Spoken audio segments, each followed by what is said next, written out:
हर हर महादेव। आप सुन रहे हैं ज्योतिर्लिंग शिव मठ से शिव महापुराण का पाठ। जैसा कि आप जानते हैं कि ज्योतिर्लिंग शिव मठ द्वारा प्रत्येक दिन एक अध्याय का पाठ शिव पुराण से आपको प्रस्तुत किया जाता है, जिससे ज़्यादातर जो लोग पूरी तरह से बैठकर शिव पुराण नहीं सुन सकते, उनके लिए कम से कम भगवान भोलेनाथ से जुड़ने के लिए एक रास्ता तो दिखना ही चाहिए। यदि किसी की भी प्रातःकाल एक अध्याय शिव पुराण सुनने से हो जाए तो संसार में उसे कुछ प्राप्त करना शेष नहीं रहता, ऐसा स्वयं भगवान भोलेनाथ कहते हैं। उनकी महिमा, शिव पुराण की सर्वप्रथम महिमा, उसका गान तो बहुत आवश्यक है। भगवान की शिव पुराण में सर्वप्रथम भगवान भोलेनाथ की महिमा का वर्णन किया गया था। तो अभी तक आप सुन रहे थे विद्येश्वर संहिता का अध्याय 22, कल आपने सुना। आज उसमें हमने बिल्वपत्र आदि के महत्व के बारे में आप लोगों के साथ बताया था। शिव पुराण में जैसा लिखा है कि बिल्व पेड़ का, बिल्व वृक्ष का, बिल्व पत्र का, बिल्व फल का क्या महत्व है, और भगवान भोलेनाथ पर चढ़े हुए नैवेद्य को खाने के विषय में जो भी किंवदंती है उसको भोलेनाथ ने स्वयं शिव पुराण में दूर किया था। आज के अध्याय में आप भगवान भोलेनाथ के नाम की महिमा का गान सुनेंगे। तो आइए सुनते हैं शिव पुराण विद्येश्वर संहिता का अध्याय 23। सूत जी से सारे ऋषि मुनि पूछते हैं कि हे सूत जी महाराज, शिव उपासना करने वाला संसार में पूज्य बन जाता है, ये बात तो मुझे पता है, लेकिन धन्य कौन है मनुष्य इस संसार में। तो सूत जी ने कहा, जो भगवान का नाम जपता है और कुछ करे या ना करे। हे गुरुवर हो कर प्रसन्न, अब बतलाए महिमा शिव नाम, क्या रुद्राक्ष पहनने से होता है, बतलाएं अभिराम। हे ऋषियों तुम सब ने मिलकर उत्तम प्रश्न उठाया है, शिव उपासना करने वाला जगत पूज्य कहलाया है। संसार में पूज्य यदि कोई होता है तो वो भगवान शिव का भक्त ही होता है। वो मानव है धन्य जपे जो प्रतिक्षण शिव शंकर का नाम। जो भगवान का नाम प्रत्येक क्षण जपता है उसके कुल का उद्धार हो जाता है और अंत में भगवान के धाम पहुंचता है। वो मानव है धन्य प्रतिक्षण जपता जो भोले का नाम, कुल उद्धार कराता अपना, अंत पहुँच जाता शिव धाम। जिस मनुष्य की जबान पर हरदम भोले का नाम रहता है उसको पाप स्पर्श तक नहीं कर सकता। जो भगवान भोलेनाथ के मंदिर में जाता है या भगवान के भोलेनाथ के मंदिर के समीप निवास करता है, शिव पुराण स्पष्ट कहता है, जिस मानव की रसना पर हरदम शिव भोले नाम रहे, पाप नहीं स्पर्श करे उनको जो शिव के धाम रहे। भगवान भोलेनाथ का नाम जबान पर जिसकी निरंतर रहता है उसको पाप स्पर्श नहीं कर सकता, अर्थात उस प्राणी से पाप वृत्ति का विनाश हो जाता है। जो त्रिपुंड रुद्राक्ष और शिव नाम संग में रहते हैं, शिव साक्षात प्रकाशित होकर उसको दिखने लगते हैं। शिव पुराण चिल्ला कर कह रहा है कि जो भी प्राणी भगवान भोलेनाथ के नाम का अपनी जबान से जप करता है, मस्तक पर त्रिपुंड का धारण करना और गले में रुद्राक्ष का पहनना, यदि यह 3 लक्षण किसी भक्त साधक में है तो साक्षात भोलेनाथ के दर्शन उस व्यक्ति को होने लगते हैं। जो त्रिपुंड रुद्राक्ष और शिव नाम संग में रखते हैं, शिव साक्षात प्रकाशित होकर उसको दिखने लगते हैं। ये जो त्रिपुंड रुद्राक्ष और भगवान का नाम है, इसको त्रिवेणी कहा जाता है। जो संगम में स्नान करने पर, संगम की त्रिवेणी में स्नान करने पर शिव साधक को प्राप्त होता है, वही यदि उसकी जबान पर नाम, मस्तक पर त्रिपुंड और गले में रुद्राक्ष है तो उसको प्राप्त हो जाता है। ये त्रिपुंड रुद्राक्ष और शिव नाम त्रिवेणी कहलाता है। जो संगम स्नान पुण्य वो इससे ही मिल जाता है। शिव का नाम स्वयं गंगा है, यमुना भस्म कहाती है। सरस्वती रुद्राक्ष कहा कर जग में पूजी जाती है। गंगा, यमुना और सरस्वती माता के संगम स्नान को त्रिवेणी कहते हैं, परंतु भगवान भोलेनाथ के नाम को गंगा कहा जाता है। यमुना भस्म को कहते हैं जो त्रिपुंड मस्तक पर धारण किया जाता है, और गले में रुद्राक्ष माँ सरस्वती की निशानी है। शिव का नाम स्वयं गंगा है, यमुना भस्म कहाती है। सरस्वती रुद्राक्ष कहा कर जग में पूजी जाती है। इन तीनों के धारण करने मात्र से मानव को वो फल प्राप्त होता है जो करोड़ों त्रिवेणी स्नान से प्राप्त होता है। इन तीनों के धारण से मानव वो फल पाता है। कोटि त्रिवेणी पावन जल से भी जो ना मिल पाता है। भोलेनाथ की महिमा को तो केवल भोलेनाथ ही गा सकते हैं, लेकिन अगर कोई भोलेनाथ के नाम को जपता है तो वो साक्षात भोलेनाथ को ही प्राप्त कर लेता है। इसका उदाहरण है माता पार्वती। भोलेनाथ के नाम का सुमिरन करके उन्होंने साक्षात भोलेनाथ को ही प्राप्त कर लिया था। भोले की महिमा को तो भोले ही केवल गा सकते हैं, किंतु अगर शिव नाम जपे तो भोले को पा सकते हैं। महापापों को नष्ट करने के लिए भगवान का नाम अग्नि के समान है।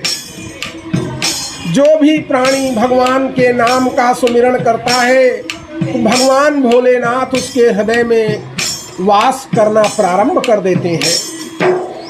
शिव नाम अग्नि का कारक है जो महापाप गिरिनाश करे।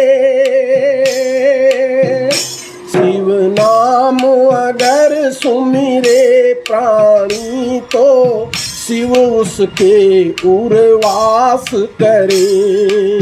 जो भी प्राणी इस धरती लोक पर भगवान का नाम जपता है, विद्वान और पुण्य आत्मा, वेदों का ज्ञाता उसे ही कहा जाता है।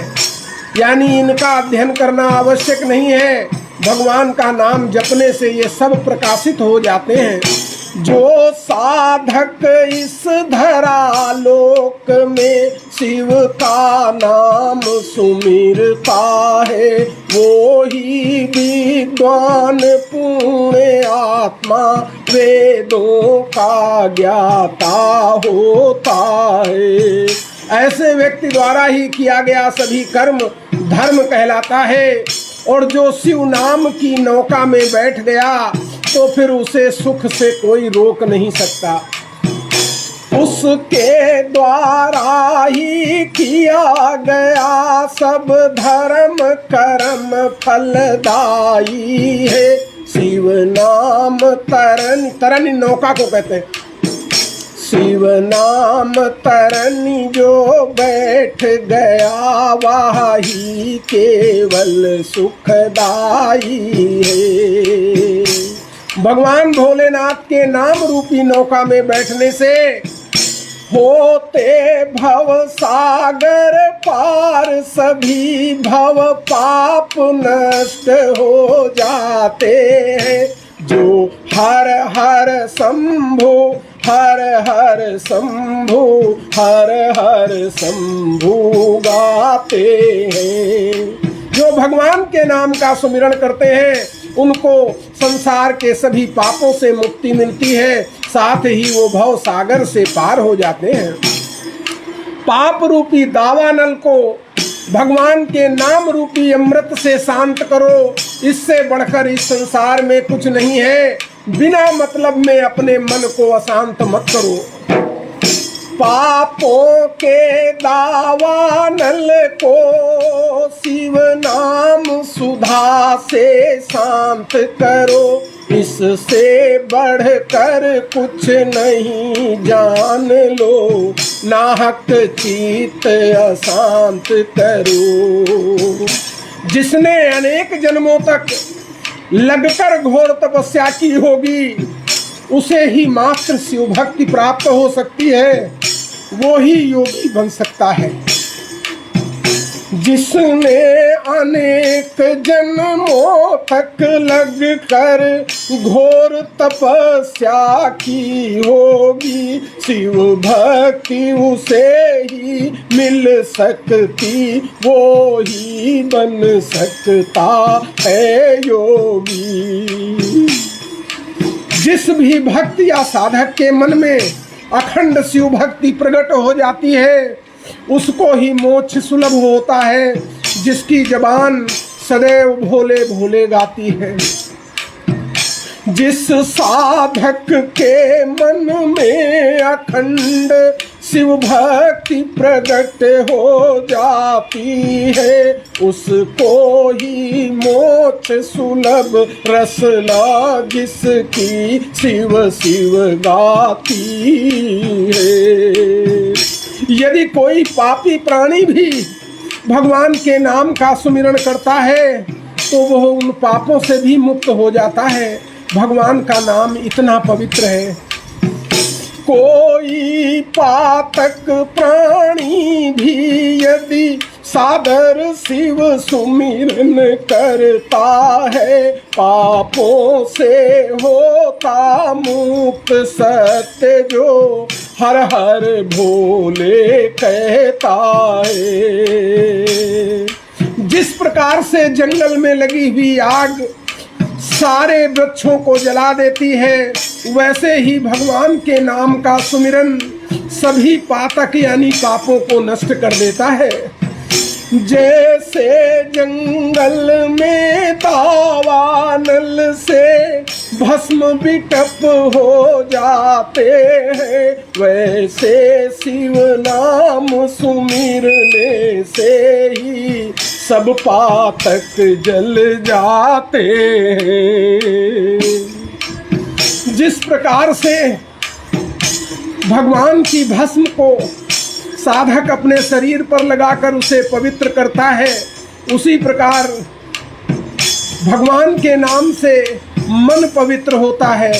तन पवित्र करने के लिए भस्म धारण आवश्यक है, उसके लिए कोई विधान नहीं है। कोई भी पुरुष स्त्री गृहस्थ योगी सभी लोग भस्म को लगा सकते हैं, परंतु भगवान की भस्म को जो नहीं लगाता है उसे पापों को भुगतना स्वयं पड़ता है। जैसे शिव भस्म लगाने से साधक शरीर पावन होता, सादर शिव नाम सुमिरने से साधक का मन पवित्र होता। जब आपका मन भगवान के नाम का जप करते करते पवित्र हो जाता है तो फिर आपकी आत्मा आपको दिखाई देने लगती है और आत्मा के भीतर ही परमात्मा का निवास है, वहीं आपको भगवान का दर्शन होता है। जिस प्रकार गंदे पानी में नीचे रखा हुआ सिक्का दिखाई नहीं देता परंतु स्थिर जल में वो साफ दिखाई पड़ता है, उसी प्रकार से मन की सभी चंचलता जब भगवान के नाम से धीरे धीरे समाप्त हो जाती है तो अंदर बैठे हुए भगवान भोलेनाथ हमें दिखाई देते हैं। मन को पवित्र करने का एक ही रास्ता भगवान के नाम का सुमिरन है। शिव पुराण ऐसा कहता है, मन के पवित्र हो जाने से निज आत्म प्रकाशित होता है, फिर उस आत्मा के अंदर ही शिव का दर्शन होता है। भगवान भोलेनाथ का नाम के प्रताप को इतना सबल मानना चाहिए कि वो इस असार संसार को आसानी से पार कर लेता है। वेदों ने ये बतलाया है कि सभी प्रकार के पापों का नाश भोलेनाथ के नाम में ही छिपा है, इसीलिए जितना संभव हो भोलेनाथ का नाम अवश्य लें। जो भी साधक भगवान शिव के भक्त हैं उन्हें निरंतर भगवान भोलेनाथ के नाम का जप करना चाहिए। शिव नाम प्रताप प्रबल इतना सार संसार को पार करे, वेदों ने ये बतलाया है, शिव नाम सकल संताप हरे। एक बार भगवान भोलेनाथ का नाम लेने से सारे पापों का नाश हो जाता है।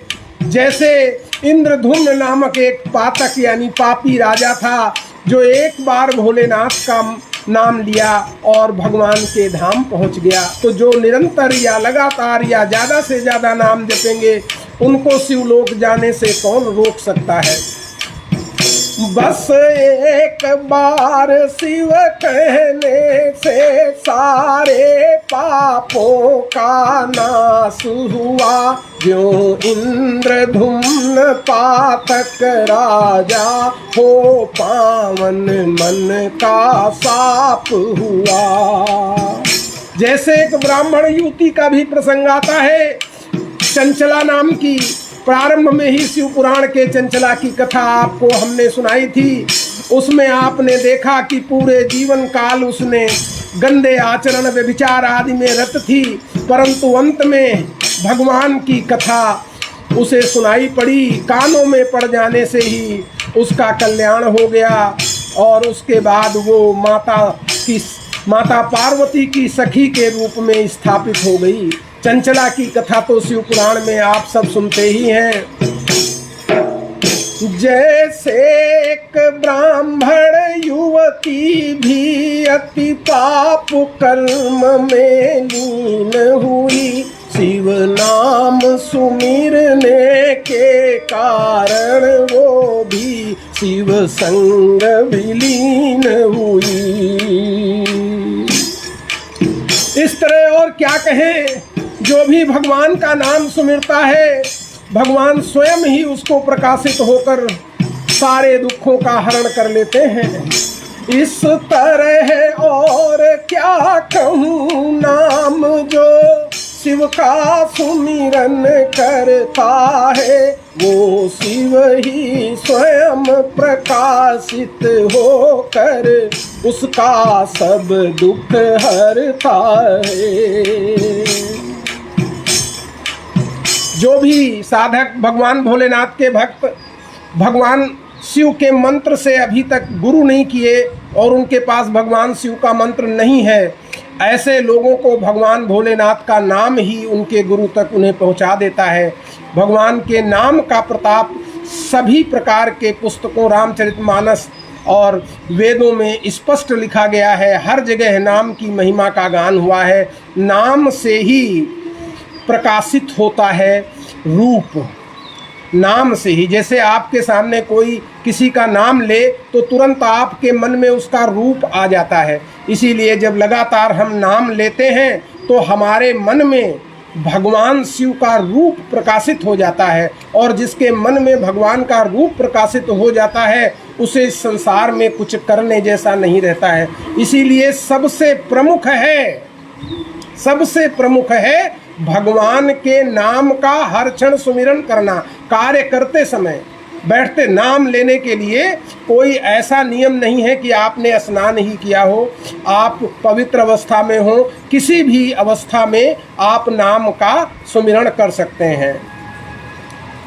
इसीलिए आप सब लोग, जितने भी लोग भगवान भोलेनाथ के साधक हैं, भक्त हैं, सभी भगवान भोलेनाथ के नाम का सुमिरन अवश्य करें। सभी प्रकार के फल इसी से प्राप्त हो जाएंगे, अन्य कोई विधि अपनाने की आवश्यकता नहीं है। इसके आज आपने सुना अध्याय 23 विद्येश्वर संहिता शिव पुराण से। कल आप सुनेंगे भस्म धारण करने की महिमा अध्याय 24 में। ये 3 चीज़ें भगवान ने बताई हैं।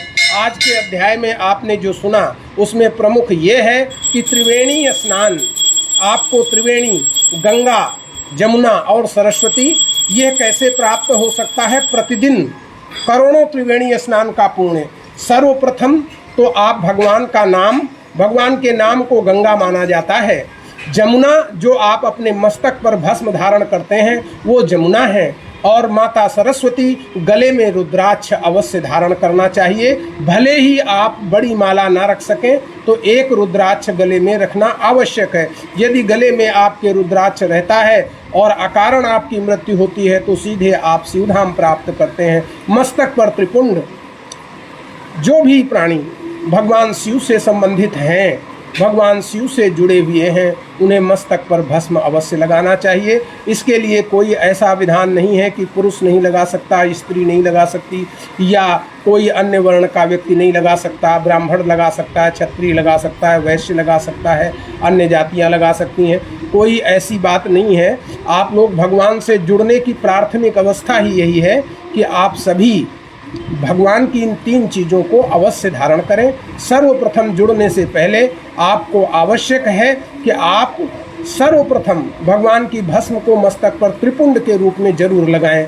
छोटा लगा सकते हैं, बड़ा लगा सकते हैं, परंतु भस्म लगाना जरूरी है। उसके पश्चात आप गले में रुद्राक्ष अवश्य धारण करें। रुद्राक्ष एक भी धारण कर सकते हैं, अनेक भी धारण कर सकते हैं, जैसी आपकी व्यवस्था हो।